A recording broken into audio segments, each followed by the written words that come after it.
This map identifies the numerous Indian groups, many of which were allied with Tecumseh as he sought to create his Confederation of Indian Nations.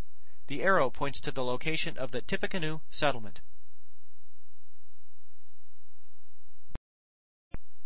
William Henry Harrison, the governor of Indiana Territory, raised concerns about Tecumseh's plans and the resistance to American settlement. While Tecumseh was recruiting support in the South, the prophet called for his supporters to attack Harrison's forces near Tippecanoe. Indian forces were outnumbered, and Harrison's men burned the town. This made Harrison the hero of Tippecanoe and convinced Tecumseh that he must ally with the British in his efforts to stop American expansion.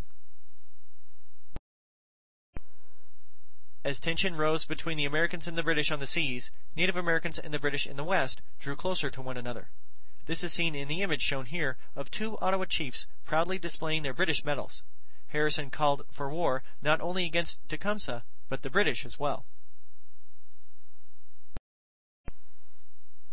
A final factor which led to war was the election of a new class of congressmen, some of which were called war hawks.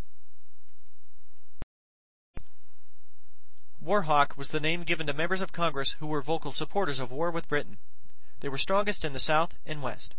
Among others, they were led by John C. Calhoun and Henry Clay. Some even called for the annexation of Canada.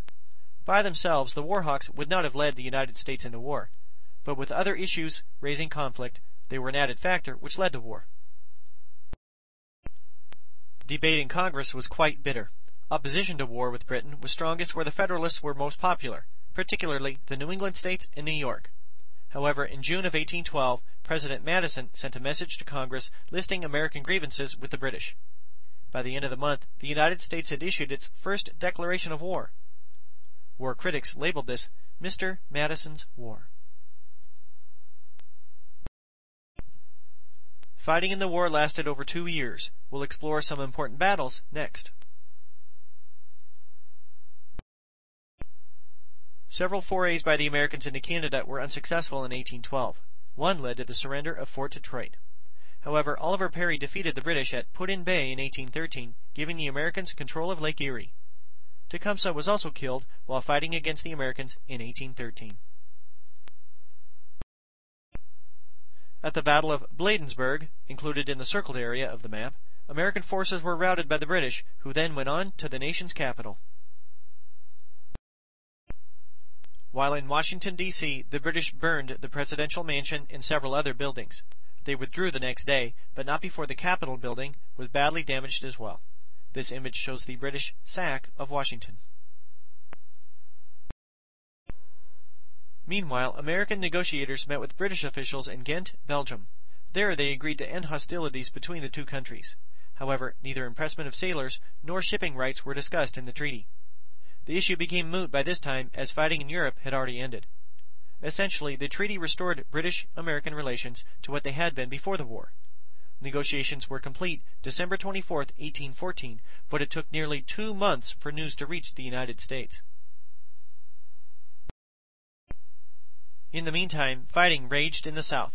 In January of 1815, Andrew Jackson led a ragtag group of forces against 6,000 British troops. By the end of the fighting, the British suffered 2,000 casualties as compared to 21 for the Americans. The Battle of New Orleans, which actually took place after the peace agreement had been reached, was a great symbolic victory for the Americans. In the winter of 1814-15, several Federalists met in Hartford, Connecticut to discuss their grievances with the war. Some even talked of secession from the Union, yet their proposals were more moderate.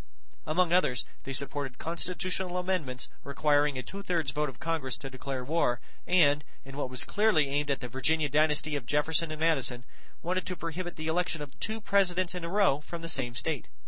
When news of Jackson's victory and the Treaty of Ghent reached the public, the convention became a death blow for the Federalists, as they were seen as traitors to the nation. There are a few final concepts which can now be addressed.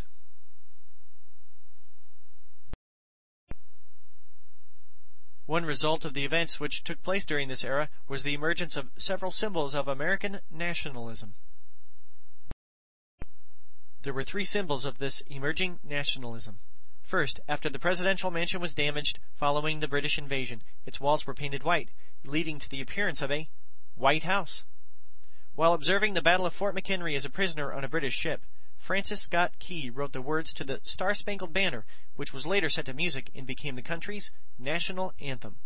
And, with his victory at New Orleans, Andrew Jackson became a national hero. In the future, he would serve 2 terms as President of the United States. 2 additional themes were addressed in this lecture. The figure of Thomas Jefferson and some of his achievements were discussed. Overall, how would you evaluate this man of many contradictions? Finally, you should be able to evaluate the causes and consequences of the War of 1812 for the nation. This concludes lecture number 9. The next few slides will include hyperlinks to websites with additional information, as well as sources used to develop this lecture. I hope you found this presentation to be helpful.